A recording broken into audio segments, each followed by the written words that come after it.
Have you ever wondered about those wild stories in Buddhist scriptures? Flying monks, walking on water, reading minds. I mean, if Buddhism doesn't rely on divine intervention, how did these things happen? How did the Buddha walk in the air after attaining nirvana? How did he know people's names without anyone introducing themselves? No crystal ball, no chanting for spirit intervention, no magic potions. Well, the answer might surprise you. It's not superstition, it's Samadhi. Samadhi unlocks the full potential of the mind, and today we are peeling back the layers on this ancient practice to show you why it still matters, even if you're not planning to levitate anytime soon. Welcome back to Unveiling Buddhism. So what exactly is Samadhi? Let's cut through the mystery. Samadhi is simply a state of super-focused mind. It's what happens when your attention becomes so steady, so undisturbed that the usual distractions, sights, sounds, smells, tastes, physical sensations, even thoughts, no longer pull you around like a dog on a leash. Your entire awareness rests on one thing, the subject of your meditation. That's the beginning of Samadhi, and honestly, that alone is already a miracle. Because from the moment we are born, we've been bombarded by sensory input, non-stop. Our minds are used to distractions, so when it finally settles, when it becomes still, calm and clear, it's like a pond, murky from swirling currents, suddenly going still, and for the first time you can see the bottom, crystal clear. That stillness isn't just peaceful, it's powerful. Letting go of sensory distractions is a form of renunciation. You're no longer chasing every itch, impulse or craving. And when you can do that, the grip of endless rebirth weakens. That's why Samadhi is essential on the path to freedom from endless rebirth. When your mind isn't ruled by the senses, you are no longer entangled in the web of craving and clinging. Wait a second. If Samadhi just means a super-focused mind, doesn't that mean other people could have experienced it before the Buddha? You are absolutely right. Imagine a guy sitting alone at night, no TV, no phone, nothing to do. He ends up just staring at a candle flame. No thoughts, no distractions, just effortless focus. That guy is touching Samadhi. There will come a moment when the world fades away and only awareness of the flame remains. So no, Samadhi isn't exclusive to Buddhism. It's a natural state anyone can access. In fact, when Prince Siddhartha left the palace to become a wandering seeker, a shramana, he studied under two renowned meditation teachers. Both taught him how to enter the deep states of Samadhi. So no, the Buddha didn't invent Samadhi. He refined it and showed how it should be used as a method to train our mind so that it is strong enough to perceive reality and break free from the cycle of endless rebirth. Now let's bust a few myths about Samadhi. First, Samadhi is not a trance. You don't lose control or blank out. In Buddhist meditation, we practice right mindfulness, staying fully present and aware. Second, it's not divine union. You're not merging with a god or receiving spiritual grace. The bliss you feel is simply your own mind, becoming calm, pure and focused. Some people mistake that purity for a divine presence, but in Buddhism, it's just the power of your own mind in its purified state. And no, your soul doesn't float out with the risk of getting lost in space. Samadhi isn't an escape.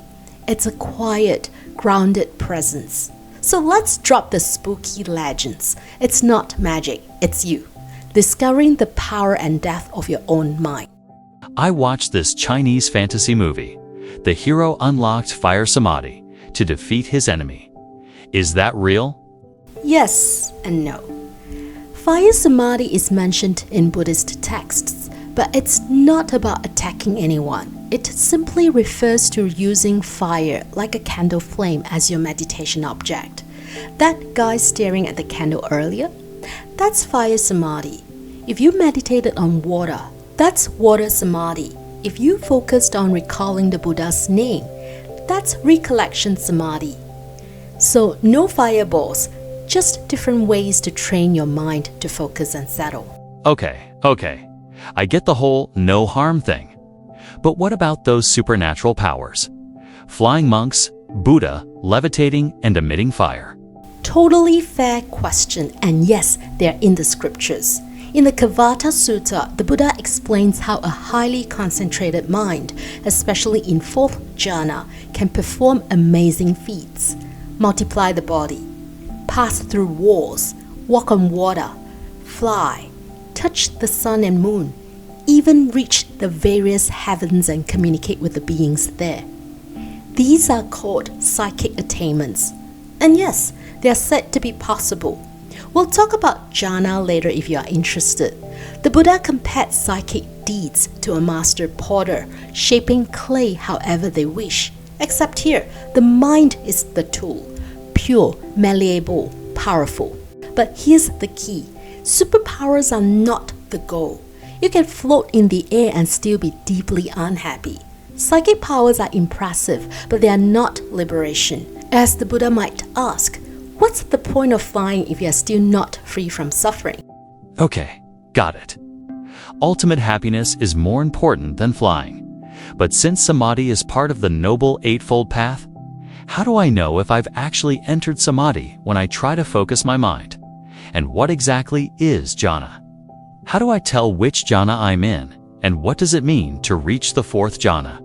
Great questions, and the Buddha gave very specific answers in the Maghavibhanga Sutta and the Kavata Sutta. Let's break it down. Samadhi is the general state of deep, undistracted, focused stillness. Jhana, or dhyana in Sanskrit, describes the quality and depth of that focus. Think of jhanas as milestones in your Samadhi journey, each one more refined than the last. First jhana, joy from letting go. To enter Samadhi, the Buddha said, quite withdrawn from sensuality, withdrawn from unskillful mental qualities, he enters and remains in the first jhana, rapture and pleasure born from withdrawal, accompanied by directed thought and evaluation. So the first jhana arises when your mind lets go of craving for sensory engagement, sight, sound, smell, taste, touch, and discursive thoughts. And to help us let go, we train ourselves to dwell or focus on one subject. As a result, you'll experience rapture and joy, not because you gained something, but because you let go and experience peace. Your attention stays gently but firmly with your meditation object. This is what's meant by directed thought and evaluation. The Buddha gave a vivid analogy of that feeling of intense pleasure or joy known as rapture. A bathman mixing bath powder with water, kneading it until it's fully soaked, moist but not dripping. Every bit of it is permeated with moisture. In the same way, the meditator in first jhana is suffused with joy and rapture, not just mentally, but throughout the body. Wow, that sounds way beyond my usual sit and get bored for 10 minutes kind of meditation. Totally normal. Jhana doesn't happen on day one, it's gradual.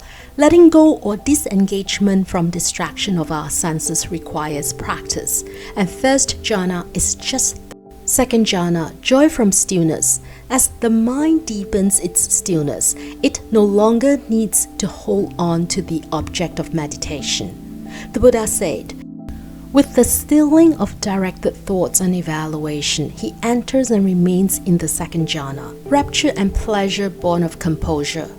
Here you let go of the effort to stay focused. Stillness becomes more natural, not something you do, but something you rest in. Rapture and pleasure still arise, but now from inner composure. The Buddha compared it to a spring-fed lake, with gentle rain falling again and again. There's no inflow from rivers outside, just quiet fullness from within. It's effortless, unified, calm. This is where the mind stops doing and starts being. Third jhana, peaceful equanimity. As stillness deepens, something subtle but powerful happens. The excitement of rapture fades, But rather than feeling empty, what remains is deep peace. This is the third jhana, where the meditator is equanimous, mindful, and at ease. Buddha said, equanimous and mindful, he has a pleasant abiding. There's no more thrill, no more highs, just a calm, steady presence. Fourth jhana, pure stillness and clarity. Then comes the fourth jhana, a deeper refinement. Buddha said, with the abandoning of pleasure and pain and the earlier disappearance of joy and sadness, he enters and remains in the fourth jhana. Purity of equanimity and mindfulness, neither pleasure nor pain. Here, even pleasure is gently released. There's no more emotional swing, no craving, no resistance. The mind becomes still, bright, balanced, and utterly unshaken. So, from bliss to calm confidence to peace, and finally pure stillness. Exactly. Each jhana isn't about getting more, it's about letting go of noise, of wanting, even of the joy that comes from letting go. What's left is the clarity and stability to see things as they really are, and that's what the Buddha called right concentration, the final piece of the Noble Eightfold Path. Wait, so is there a fifth jhana? And if someone reaches the stillness of the fourth, what's next? Do they just float there forever? Good questions. Yes, technically the mind can go beyond the fourth jhana into even more refined formless states. But the Buddha didn't emphasize those. Instead, he gave this powerful instruction. When the mind reaches the stillness of fourth jhana, purified, bright, steady, and imperturbable, turn inward. That's when insight meditation vipassana begins. The Buddha said, he directs and inclines his concentrated mind to knowledge and vision. And what does he see? This body is formed from the four great elements, born from mother and father, nourished by food, subject to aging, pressure, dissolution, and falling apart.